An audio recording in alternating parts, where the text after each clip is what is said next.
मित्रांनो, आजचे जे काही 22 दिवसाचे 22 राऊंड होते आपण मारून आलेलो आहे. जबरदस्त झालेला आहे. एक सोबत मित्र होता, मला सर मी पण पळतो, केले 22 राऊंड. तुम्हाला काल बोललो होतो मी आजच्या व्हिडिओमध्ये 100 मीटरचा स्टार्ट कसा घ्यायचा आहे ते सांगणार आहे. आपल्याला 3 प्रकारे स्टार्ट घ्यायचा आहे. त्यामध्ये मी तुम्हाला एक पहिली पोझिशन दाखवतो कसं घ्यायचं. सगळ्यात सोपं, जे बिगिनर पोर असतात, जे नवीन आलेले असतात भरतीला, तर त्यांनी काय करायचं आहे, बरोबर आपलं पायाचं जो अंतर असते अशा पद्धतीने माप घ्यायचं.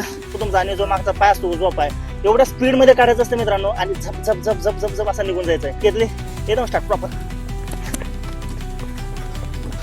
ज्यावेळी तुम्ही स्टार्ट करता, स्टार्ट केल्याच्या नंतर तुम्हाला कमीत कमी 30 मीटर पर्यंत बॉडी तुमची पायाच्या पंजावर तुमचा पूर्ण वेट असायला पाहिजे. आता दुसरं स्टेप कसं आहे मित्रांनो, बघा सेम मागासारखं माप घ्यायचंय, पूर्ण उभारून घ्यायचंय. ही एक पोझिशन भारी असते तुम्हाला. आता याच्यामध्ये तुम्हाला हात हा प्रॉपर असा पाहिजे, पूर्ण पोझिशन. फक्त क्लॅपरवर लक्ष, क्लॅपर जसं वाजतंय तसं जे शूट व्हायचं प्रॉपर.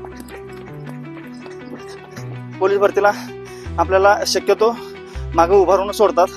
आता काय झालंय, पायाचे थाईज आणि काप माझे जाम झालेत, कारण की 22 राऊंड मारून आलोय मित्रांनो. क्लॅपर जसा वाजला, on your mark set go पूर्ण. आता महत्वाची गोष्ट, स्टार्ट तर आतापर्यंत तुम्ही बघितलं सगळेजण सांगतात, पण फिनिशिंग पण सांगत नसते. फिनिशिंग तुम्हाला मी 100% उद्याच्या व्हिडिओमध्ये सांगणार आहे.